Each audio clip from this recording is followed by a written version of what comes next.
पढ़ रहे हैं chapter number 9, first year chemistry, chapter number 9। Topic है हमारा सॉल्यूशन का। चैप्टर नंबर 9 सॉल्यूशन है। हमें पता है, जिस तरह हमने तीसरे चैप्टर में पढ़ा था कि गैसेस दो तरह की होती हैं, आइडियल और नॉन आइडियल। आइडियल और नॉन आइडियल हम जानते हैं कि जिस तरह हमने पीछे पढ़ा था गैसेस कितनी तरह की होती हैं, दो तरह की, आइडियल और नॉन आइडियल। तो सॉल्यूशन भी हमारे पास कितनी तरह का होता है? ये दो तरह का होता है। सॉल्यूशन कितनी तरह का होता है? दो तरह का। कौन कौन सा? एक हो गया आइडियल और दूसरा हो गया नॉन आइडियल। सॉल्यूशन कितनी तरह का होता है बेटे? दो तरह का होता है। कौन कौन सा? आइडियल और नॉन आइडियल। आइडियल सॉल्यूशन किसे कहते हैं? पहले हमें डेफिनेशन आनी चाहिए। ये एक डेफिनेशन है एक किस्म की। तो हम कहते हैं दैट सॉल्यूशन व्हिच फॉलो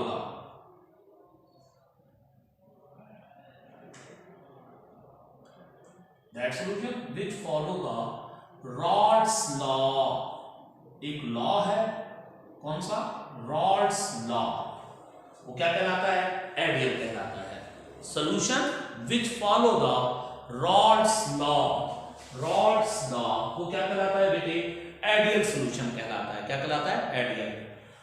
और ऐसा solution which doesn't follow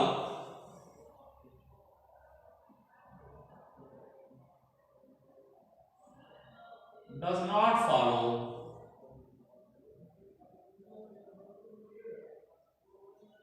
Rod's law। ऐसा सॉल्यूशन जो रॉड्स लॉ को फॉलो करे वो आइडियल कहलाता है, जो रॉड्स लॉ को फॉलो ना करे वो क्या कहलाता है? नॉन आइडियल कहलाता है। ये इसका बेसिक कंसेप्ट है। यानी वो सॉल्यूशन जो रॉड्स लॉ को ओबे करे, फॉलो करे, ओबे करे, वो क्या कहलाता है हमारे पास? वो कहलाता है आइडियल सॉल्यूशन। और जो रॉड्स लॉ को ओबे ना करे वो क्या कहलाता है? नॉन आइडियल सॉल्यूशन कहलाता है। अच्छा, तो इससे पहले कि हम इसकी प्रॉपर्टीज को एक्सप्लेन करें, इनमें डिफरेंशिएट करें, थोड़ा सा हम पीछे जाएंगे कि सॉल्यूशन में दो कंपोनेंट होते हैं। हम जानते हैं सॉल्यूशन में कितने कंपोनेंट होते हैं? दो। कौन कौन से? आमतौर पर एक होता है सॉल्यूट।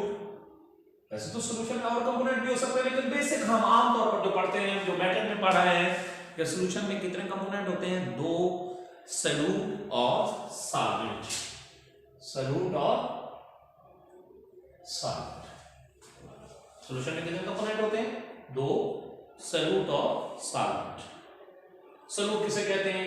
जो सॉल्यूशन के अंदर अपनी शनाख्त खो दे। वो कंपोनेंट जो सॉल्यूशन के अंदर अपनी शनाख्त खो दे वो क्या कहलाता है? सॉल्यूट। और जो अपनी शनाख्त ना खोए, ठीक है, वो क्या कहलाता है बेटे? सॉल्वेंट। फॉर एग्जांपल हम चीनी लेते हैं, पानी में डालते हैं, तो हमें जब सॉल्यूशन बन जाता है तो हमें क्या नजर आ रहा होता है? हमें पानी नजर आ रहा होता है। तो इट मींस पानी ने अपनी शनाख्त नहीं खोई। जो चीज अपनी शनाख्त नहीं खोएगी वो क्या कहलाएगी? सॉल्वेंट। और जो अपनी आइडेंटिटी यानी शनाख्त खो देगी, चीनी हमें नजर नहीं आ रही सॉल्यूशन के अंदर, वो क्या कहलाएगी बेटा? सॉल्यूट कहलाएगी। ये बेसिक इसकी डेफिनेशन जो है। पहले ये कही जाती थी कि जो कम मिकदार में पाया जाए वो सॉल्यूट है, जो ज्यादा मिकदार में पाया जाए वो सॉल्वेंट है। ये ओल्ड डेफिनेशन है। न्यू डेफिनेशन, जो अपनी शनाख्त सॉल्यूशन के अंदर खो दे वो क्या कहलाता है? सॉल्यूट। और जो अपनी शनाख्त ना खोए वो क्या कहलाता है? सॉल्वेंट कहलाता है। वो क्या कहलाता है? सॉल्वेंट। ठीक हो गया। अब जब सॉल्यूट अलग होता है ना, तो इसके पार्टिकल्स के दरमियान इंटरमॉलिक्यूलर फोर्सेस होती हैं। हमें पता है सॉलिड है, लिक्विड है, गैस है। हम चौथे चैप्टर में ये पढ़ा है कि सॉलिड में इंटरमॉलिक्यूलर फोर्सेस सबसे स्ट्रांग होती हैं। उससे भी किसमें होती हैं? लिक्विड में। और गैसेस में इंटरमॉलिक्यूलर फोर्सेस होती हैं लेकिन ना होने के बराबर। ठीक है, सॉलिड में इंटरमॉलिक्यूलर फोर्सेस क्या होती हैं? स्ट्रांग। और फिर किसमें होती हैं? लिक्विड में वीक होती हैं सॉलिड की निस्बत। लेकिन गैसेस में इंटरमॉलिक्यूलर फोर्सेस ना होने के बराबर होती हैं। यानी अगर हमारे पास गैसेस है और गैसेस में हम एक खास ताकत के इंटरमॉलिक्यूलर फोर्सेस पैदा कर देते तो क्या बन जाता है? लिक्विड। और लिक्विड में इंटरमॉलिक्यूलर फोर्सेस मजीद स्ट्रांग कर दें तो क्या बन जाएगा? सॉलिड बन जाएगा। क्या बन जाएगा बेटे? सॉलिड बन जाएगा। Is it clear? अच्छा, तो ये सॉलिड है, सॉलिड में ये क्या है हमारे पास इंटरमॉलिक्यूलर फोर्सेस है। जब ये अलग पड़ा है तो इसको हम कह देते हैं कि ये सॉल्यूट है। सॉल्यूट क्या है जी? सॉलिड। जब ये अलग पड़ा है तो इसके आपस में इंटरमॉलिक्यूलर फोर्सेस है। और इस तरह हमारे पास सॉल्वेंट है, जब ये अलग पड़ा है तो इसकी आपस में इंटरमॉलिक्यूलर फोर्सेस है। ये इंटरमॉलिक्यूलर फोर्सेस है, ये सॉल्वेंट है। अभी हमने सॉल्यूशन नहीं बनाया, सॉल्यूट अलग पड़ा हुआ है और सॉल्वेंट अलग पड़ा हुआ है। सपोज ये लिक्विड है, क्या है? लिक्विड। सॉल्यूट अलग है, इसकी आपस में इंटरमॉलिक्यूलर फोर्सेस, सॉल्वेंट है तो आपस में। जब हम सॉल्यूट को सॉल्वेंट के अंदर डिसॉल्व कर देते हैं, जब हम सॉल्यूट को सॉल्वेंट के अंदर डाल देते हैं तो ये पहले से मौजूद फोर्सेस खत्म होना शुरू हो जाती हैं और सॉल्यूट और सॉल्वेंट के मॉलिक्यूल के दरमियान नई फोर्सेस बनना शुरू हो जाते हैं। सॉल्यूट जब अलग पड़ा होता है तो उसकी आपस में इंटरमॉलिक्यूलर फोर्सेस होती हैं और इसी तरह जब सॉल्वेंट अलग पड़ा है तो उसके आपस में है।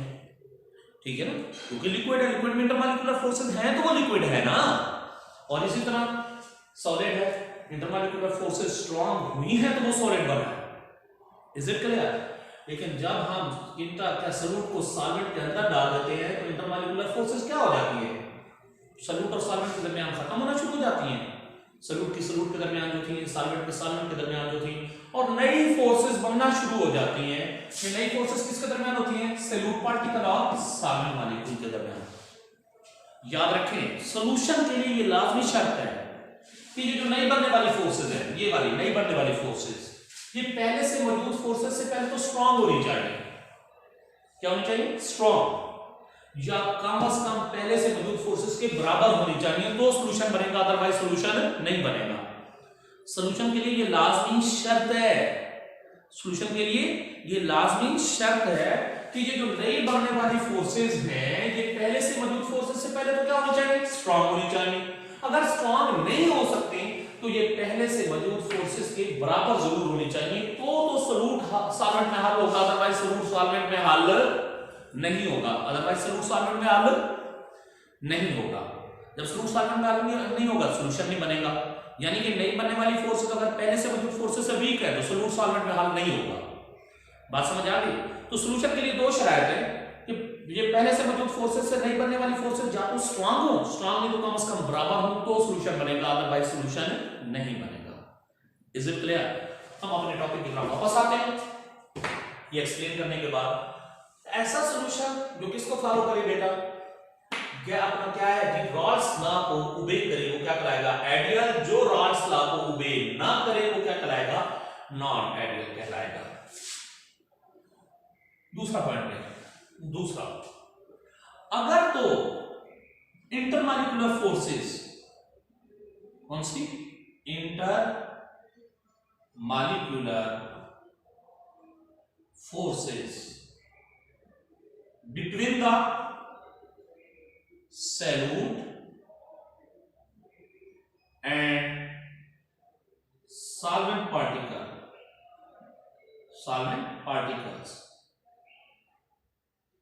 are equal to the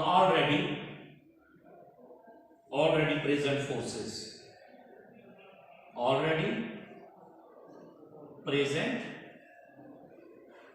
forces।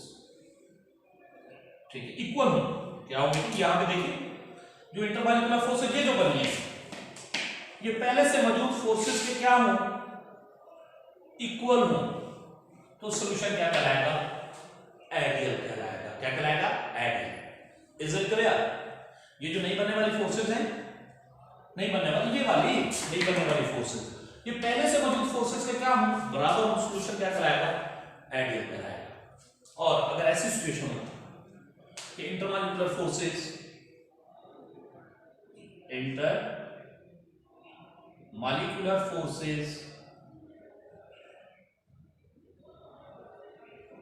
between solute and solvent, बेटा मैं एंड लिखता हूं, and solvent particles are stronger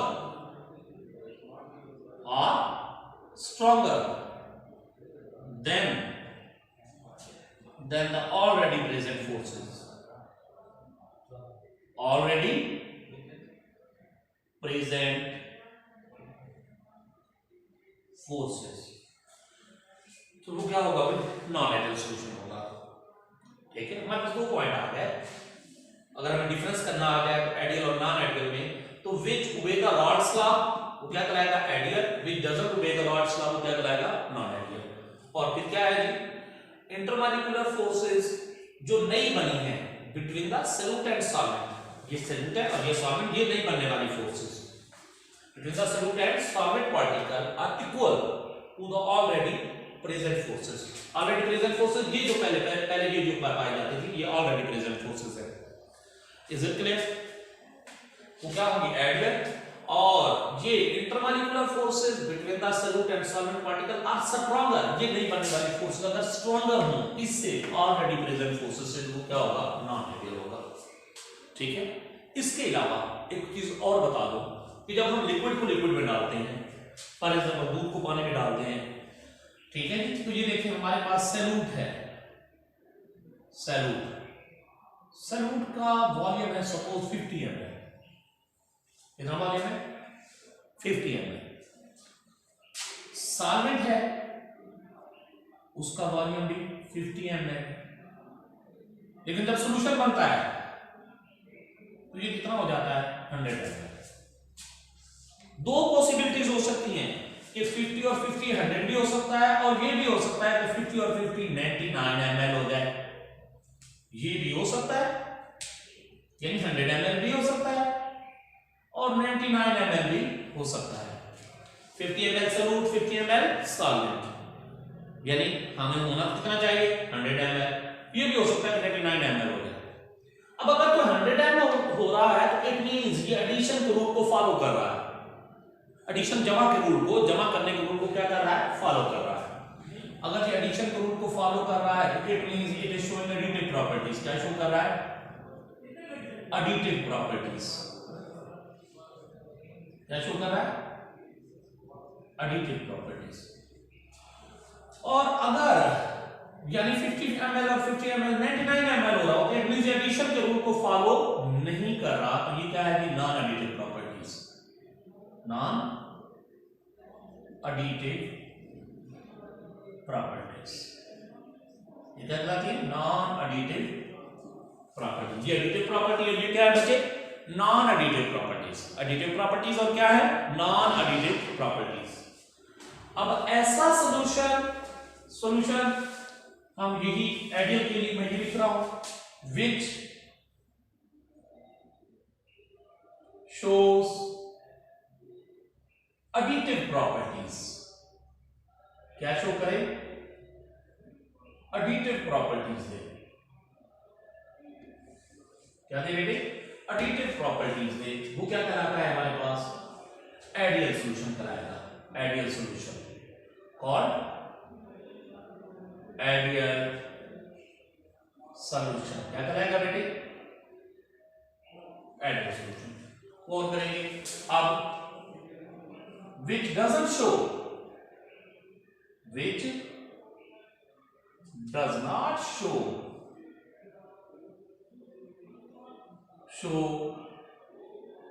additive properties, या which shows कह ले, which doesn't not है, which shows कह ले, which shows non additive properties, non additive properties। ठीक है, जो एडिटिव प्रॉपर्टी शो नहीं कर रहा वो क्या कहलाता है? Non ideal. और नॉन आइडियल सॉल्यूशन क्या कहलाता है बेटे? Non ideal solution. जो एडिटिव प्रॉपर्टी शो करता है वो क्या कहलाता है? Ideal solution. और जो नहीं शो करता वो क्या कहलाता है जी? अपना क्या कहलाता है? Non ideal solution. Is it clear? इसके अलावा आप ये भी कह सकते हैं which follow the Henry equation. एक इक्वेशन होती है Henry equation, which follow the Henry equation. ऐसा solution which follow Henry equation, एक साइंटिस्ट थे हेनरी, उन्होंने एक इक्वेशन दी थी, ऐसा सॉल्यूशन जो हेनरी इक्वेशन को फॉलो करे वो भी क्या कहलाएगा, ideal, and which doesn't follow the Henry equation, which does not follow Henry equation. Is it clear भाई? जो हेनरी इक्वेशन को फॉलो करे वो क्या कहलाता है आइडियल, जो फॉलो ना करे वो क्या कहलाता है नॉन आइडियल। ये था डिफरेंस। अगर हमें डिफरेंस देना आ जाए तो कहता है कि डिफरेंशिएट द, शॉर्ट क्वेश्चन आ सकता है, differentiate the ideal and non ideal solution. तो ये हम कहेंगे, ये 4 पॉइंट किसके लिए लिख देंगे, आइडियल के लिए, और फिर दूसरे 4 पॉइंट लिख देंगे नॉन आइडियल के लिए। तो इस तरह हमारा क्या हो जाएगा जी, ये अपना शॉर्ट क्वेश्चन कंप्लीट हो जाएगा। इसके बाद हमने कहा है कि ऐसा सॉल्यूशन जो रॉड्स लॉ को ओबे करे, जो रॉड्स लॉ को ओबे करे वो क्या कहलाएगा आइडियल, जो ओबे नहीं करता वो क्या कहलाता है non ideal.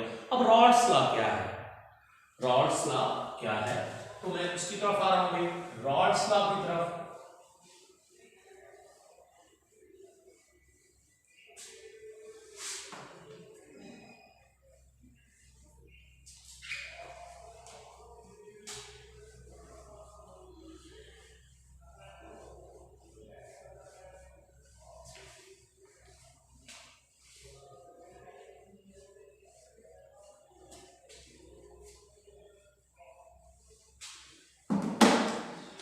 Rod's law,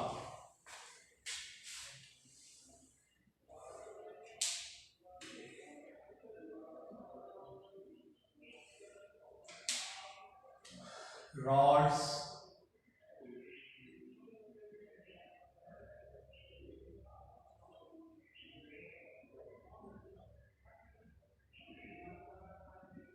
Rod's law गौर करेंगे। हम रॉड्स लॉ पढ़ रहे हैं सॉल्यूशन में, सॉल्यूशन है ना हमारे पास, ये देखेंगे सॉल्यूशन हमने पहले भी लिखा है कि सॉल्यूशन में कितने कंपोनेंट होते हैं, 2 कंपोनेंट होते हैं, एक होता है सॉल्यूट और दूसरा होता है सॉल्वेंट। आमतौर पर जो सॉल्यूशन होता है हम कहते हैं 2 कंपोनेंट होते हैं, कौन कौन से, एक सॉल्यूट और दूसरा सॉल्वेंट। तो हम कह सकते हैं कि सॉल्यूशन के अंदर कुछ हिस्सा सॉल्यूट का है, कुछ हिस्सा सॉल्वेंट का है। सॉल्यूशन के अंदर कुछ हिस्सा किसका है बेटे, सॉल्यूट का, और बेटे कुछ हिस्सा किसका है, सॉल्वेंट का है। हिस्से को इंग्लिश में क्या कहते हैं, फ्रैक्शन। क्या कहते हैं, फ्रैक्शन। यानी हम कह सकते हैं दूसरे अल्फाज में कि कुछ फ्रैक्शन सॉल्यूट का और कुछ फ्रैक्शन किसका है, सॉल्वेंट का। ठीक है, कुछ फ्रैक्शन सॉल्यूट का होता है और बेटे कुछ फ्रैक्शन क्या होता है, सॉल्वेंट का।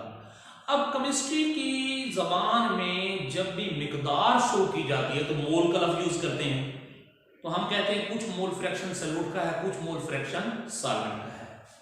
ठीक है, तो सॉल्यूशन में हम कह सकते हैं केमिस्ट्री की लैंग्वेज में mole fraction of solute, mole fraction of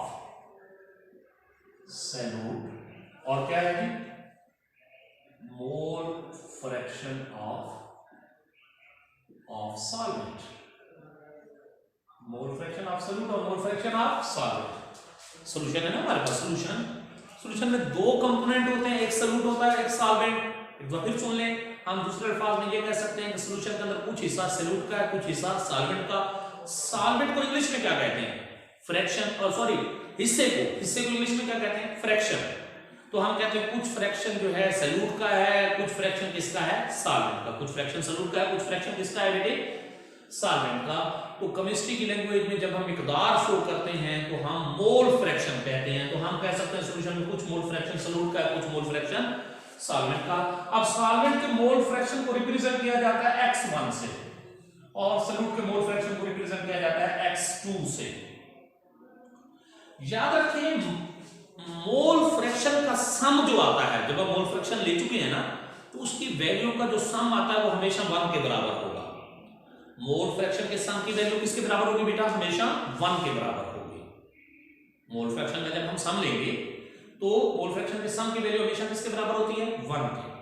for example, अगर हमारे पास अकेला सॉल्वेंट है, मोल फ्रैक्शन x1 जो है ना ये 1 के बराबर होगा, अकेला। लेकिन जब हम इसमें सॉल्यूट डाल देंगे तो ये x1 प्लस x2 हो जाएगा, तो ये भी किसके बराबर होगा, 1 के बराबर होगा। अगर हमारे पास 3 कंपोनेंट होते तो x1 x2 प्लस x3 ये भी किसके बराबर होते, 1 के बराबर होते। हमेशा याद रखें मोल फ्रैक्शन के सन की वैल्यू किसके बराबर होगी, 1 के बराबर होगी। अब अगर प्योर सॉल्वेंट है, अकेला सॉल्वेंट है, प्योर सॉल्वेंट x1 है, मोल फ्रैक्शन क्या होगा उसका x1, और मोल फ्रैक्शन की वैल्यू क्या होगी 1। तो प्योर सॉल्वेंट जब होगा तो उसका वेपर प्रेशर ज्यादा होता है क्योंकि मोल फ्रैक्शन जो ज्यादा है, मोल फ्रैक्शन क्या है ज्यादा। सपोज करते हैं कि ये 0.7 हो गया और ये क्या हो गया 0.3 हो गया, तो ये 1 होगा ना। यहां पे प्योर सॉल्वेंट है तो ये अकेला 1 के बराबर है, और जब हमने इसमें सॉल्यूट डाल दिया तो मोल फ्रैक्शन की वैल्यू इसकी क्या हो गई, कम हो गई। तो अगर मोल फ्रैक्शन की वैल्यू कम होती है तो वेपर प्रेशर क्या हो जाता है, लो हो जाता है। सॉल्वेंट की मोल फ्रैक्शन अकेला सॉल्वेंट था तो उसका वेपर प्रेशर क्या था, हाई, लेकिन जब हमने उसमें सॉल्यूट डाल दिया तो वेपर प्रेशर लो हो गया। उसकी क्या रीजन है, क्योंकि अकेला सॉल्वेंट है तो उसके मोल फ्रैक्शन की वैल्यू क्या है, ज्यादा है। मोल फ्रैक्शन की वैल्यू ज्यादा है तो vapour pressure high. Mole fraction की वैल्यू एक है ना, यहां पे देखिए एक नजर आ रहा है पूरा, लेकिन जब हम उसमें सॉल्यूट डाल दिया तो सॉल्यूट डालने की वजह से मोल फ्रैक्शन की वैल्यू क्या होगी, कम होगी। मोल फ्रैक्शन की वैल्यू कम होने की वजह से उसका वेपर प्रेशर क्या हो जाएगा, लो। यानी एक चीज हाई है दूसरी हाई हो, एक चीज लो है दूसरी लो हो, तो क्या होता है, डायरेक्ट प्रोपोर्शन होता है। तो रॉल्स लॉ की पहली डेफिनेशन आपको देखो क्या कहता है, vapour pressure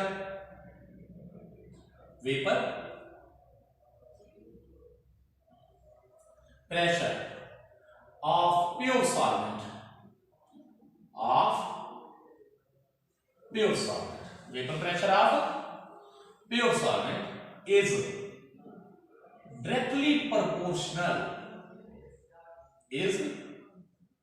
directly proportional to the mole fraction of the solvent. Vapor pressure of the pure solvent is directly proportional to the mole fraction of the solvent. For example, हम equation लिखेंगे, इसकी हम mathematical form लिखते हैं। Vapour pressure of the pure solvent को represent किया जाए P से, इसे रिप्रेजेंट करें P से, डायरेक्टली प्रोपोर्शनल है मोल फ्रैक्शन ऑफ द सॉल्वेंट। मैंने आपको कहा है कि मोल फ्रैक्शन ऑफ द सॉल्वेंट किसके बराबर है, इसको हम x1 कह रहे हैं। क्या कह रहे हैं, x1। तो मैं ऐसे लिख सकता हूं इसको। Is it clear? यहां पे मैं लिख देता हूं कि where P is called vapor pressure of pure solvent, और x1 क्या है, मोल fraction of the solvent, mole fraction of the solvent. Is it clear? हम जानते हैं जब प्रोपोर्शनल हटाते हैं हम इक्वल में आते हैं तो हमें प्रोपोर्शनैलिटी कांस्टेंट लगाना पड़ता है। ये देखिए P, क्या मैं इसी इक्वेशन को इक्वेशन नंबर 1 कह दें इसको, इक्वेशन नंबर 1 को क्या मैं ऐसे लिख सकता हूं बेटे, P0 x1, क्योंकि मैंने प्रोपोर्शन हटाया है इक्वल मिलाया तो ये क्या आ गया, प्रोपोर्शनैलिटी कांस्टेंट आ गया। ये क्या आ गया, प्रोपोर्शनैलिटी कांस्टेंट। अब मैं कहता हूं ये P0 क्या है, P0 vapour pressure of solvent, vapor pressure of solvent in solution, vapor pressure of solvent in solution. Is it clear? अब P जो है ना, ये vapour pressure of pure solvent है, अकेला सॉल्वेंट, और जहां पे देखिए कि P0 vapour pressure of the solvent किसमें बेटे, सोल्यूशन के अंदर। क्या हमने इसको सॉल्यूट ऐड कर दिया है उस वक्त, तो क्या मैं इस इक्वेशन को डेफिनेशन की शक्ल दे सकता हूं कि ये P क्या है, vapour pressure of pure solvent is equal to, ये दोनों जरा खा रहे हैं, तो product of vapour pressure of solvent in solution and mole fraction of the solvent. तो मैं इसको लिखता हूं, देखिएगा ये दूसरी डेफिनेशन आ गई, vapour pressure of pure solvent is equal to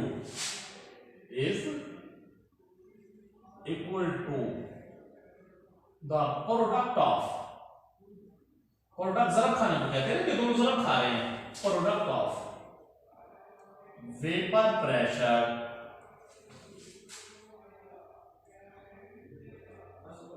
of the solvent in solution, vapor pressure of the solvent in solution and mole fraction of the solvent and mole fraction of the solvent and mole fraction of the solvent। तो ये equation जो है ना, इसको मैंने इसकी mathematical form को मैंने डेफिनेशन की शक्ल में लिखा है। देखिए कहता है ये P क्या है, vapour pressure of the pure solvent, मैंने लिखा vapour pressure of the pure solvent, ये देखिए is equal to product of vapour pressure of the solvent in solution and mole fraction of the solvent. Is it clear? अब हम जानते हैं, we know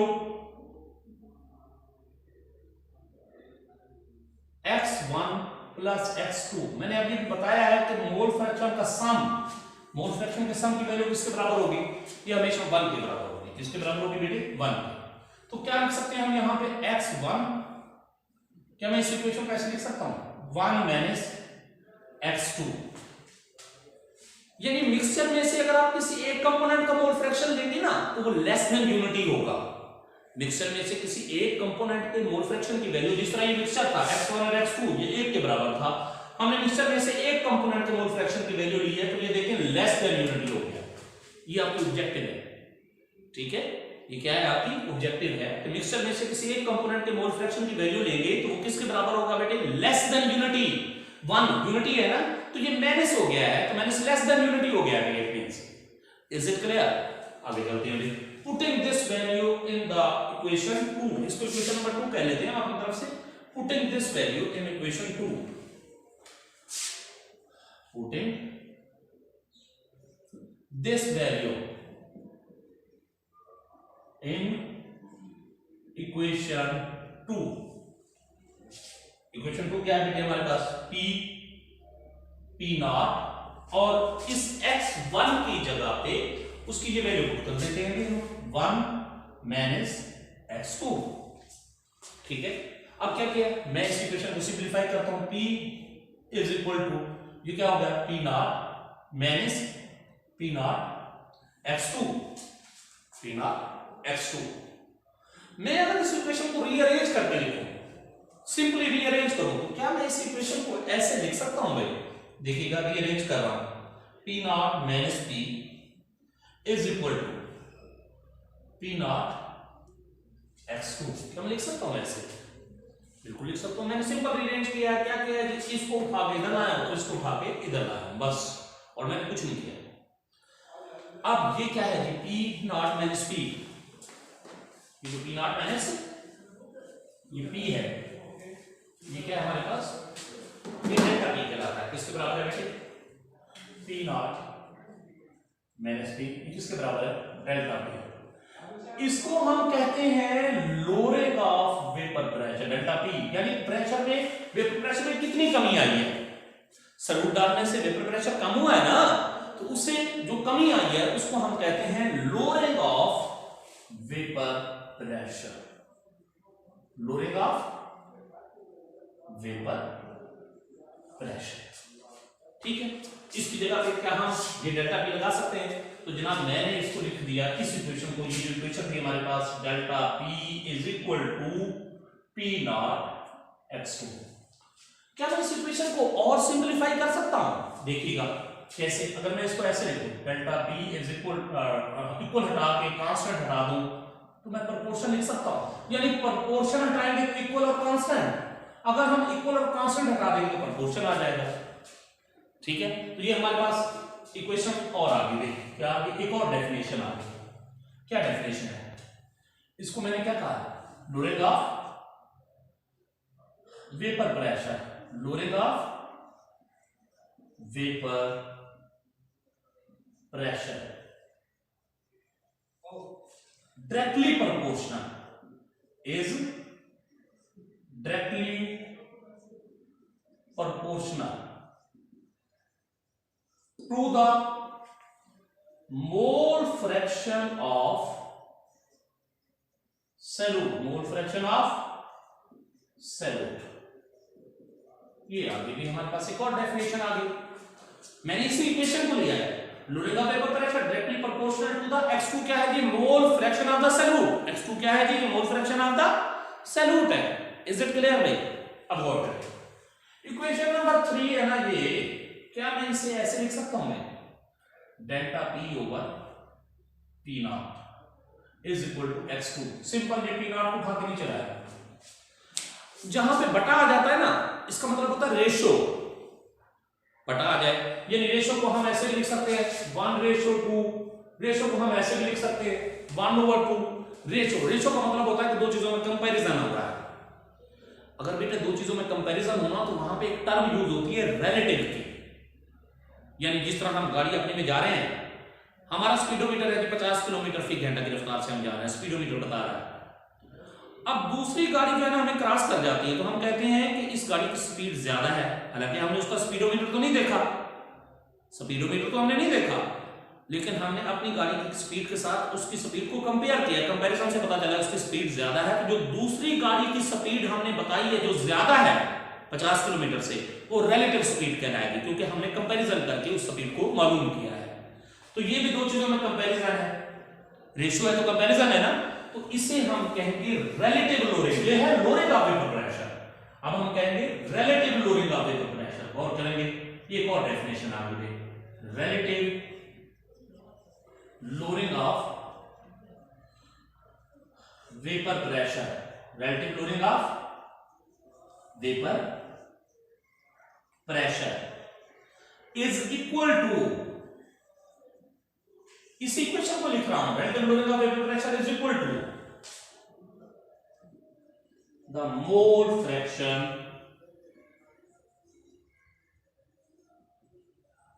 of solute, mole fraction of the solute. Is it clear बेटे? अब तीन चीजें हैं factors के, रॉड्स का आखिरी relative lowering of vapour pressure जो है ये टेंपरेचर पे डिपेंड नहीं कर रहा, ठीक है। वो कैसे पता चला? क्योंकि इक्वेशन में कहीं पे टेंपरेचर है नहीं है, ये टेंपरेचर पे डिपेंड नहीं करता, इंडिपेंडेंट ऑन द टेंपरेचर। क्योंकि देख रहे हो relative lowering of vapour pressure में कहीं पे टेंपरेचर का जिक्र नहीं है, तो इट मींस ये टेंपरेचर पे डिपेंड नहीं कर रहा, ठीक है, relative lowering of vapour pressure. और दूसरा क्या है भाई, ये डिपेंड करेगा कंसंट्रेशन ऑफ सॉल्यूट, क्योंकि मोल फ्रैक्शन ऑफ सॉल्यूट आ गया, डिपेंड किस पे करेगा, concentration of solute. Is it clear? Concentration of solute, ठीक है। और जब डिफरेंट सब्सटेंस के इक्विमोलिकुलर आ जाए तो ये Tshering of vapour pressure equal होगी। ये तीन चीजें हैं फैक्टर जिन पे टेंपरेचर पे डिपेंड नहीं करता, कंसंट्रेशन ऑफ सॉल्यूट पे डिपेंड करता है, और क्या है जी हमारे पास इक्विमोलिकुलर आ जाए मॉलिक्यूल के, तो लोरिंग ऑफ वेपर प्रेशर जो है ना डिफरेंट लिक्विड की एक जैसी होगी, ठीक है जी। इंशाल्लाह बताना कल हम पढ़ेंगे Raoult's law when both the components are volatile।